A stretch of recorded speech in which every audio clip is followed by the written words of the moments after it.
With KRQE News anchor Elizabeth Alvarez to get today's top headlines. Good morning, Elizabeth. Hey, good morning, Kristen. Good morning, Matthew. Good morning to you at home. We begin this morning talking about how parents, if you have kids that go to La Cueva High School, there is a warning you need to know about coming from the school and police. There is a strange man making some lewd gestures around girls. The school sent this letter home with kids yesterday saying that one girl says she saw a man who was exposing himself inside of a car near the school earlier this week. She also says that he tried talking with her, but she walked away.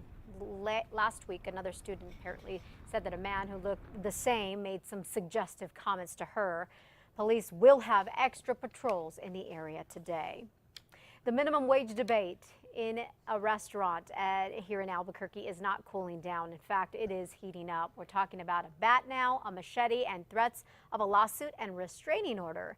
Kevin O'Leary, seen here, works at Route 66 Malt Shop and says he is not happy with the restaurant not paying him the city's new minimum wage.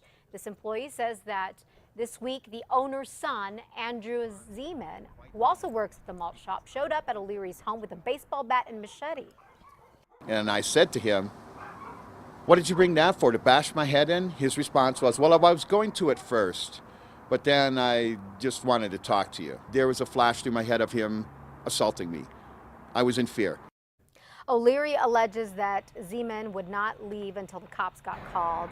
Now O'Leary tells us that he plans to sue the restaurant and is getting a restraining order against Zeman. His dad, by the way, who owns again the malt shop, told us that his son, quote, has a Latin temper, and that his son admitted he, quote, screwed up. The hunt is on this morning for a woman who police call a gang member who is supposed to be locked up in the NDC right now. Police arrested Valerie Guzman on Sunday after she got into the jail. Officers say that she was complaining that she felt sick, so they took her to UNM Hospital, where she went to the restroom and somehow managed to escape. Now, police say that Guzman claims something else happened. Apparently, this woman says that the guard who was supposed to be watching her was, quote, sitting on the couch, lightly snoring. So she just decided to get up and walk out the front door of the hospital.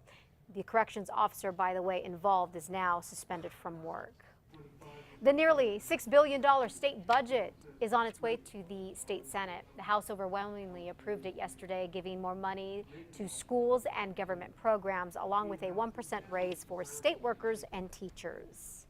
New Mexicans might be able to once again vote for a straight party by selecting one bubble on the ballot. For now, the bill is in the Judiciary Committee. It would overturn Secretary of State Diana Duran's ban on straight ticket voting.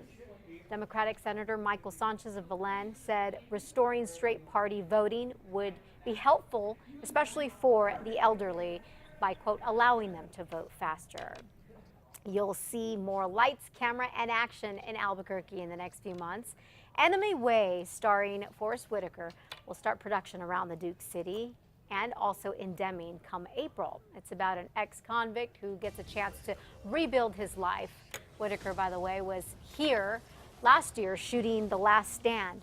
That movie, remember that movie with Arnold Schwarzenegger? Exciting stuff. Love it when films are being made right here in New Mexico. That wraps it up for your Friday morning. Be sure to catch Matt, Kristen, and myself every weekday morning on KRQE News 13 beginning at 4:30 a.m. All right, guys, going to send it back to you. Thank you very much, Elizabeth.